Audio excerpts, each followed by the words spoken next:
How to watch ESPN live stream anywhere in the world. Accessing ESPN's live streams outside the United States can be challenging due to regional restrictions. However, by following these steps, you can enjoy ESPN content globally. Step number 1, subscribe to a reliable VPN service.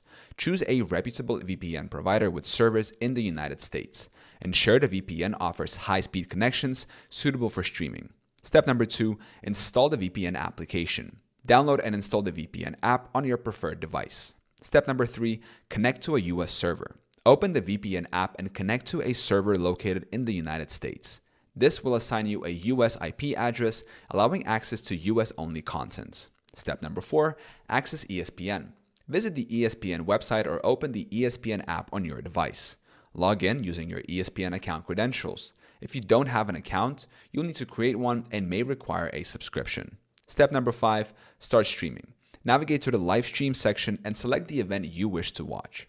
Important considerations: subscription requirements. Accessing ESPN's live streams typically requires a subscription, either through a cable provider or ESPN Plus.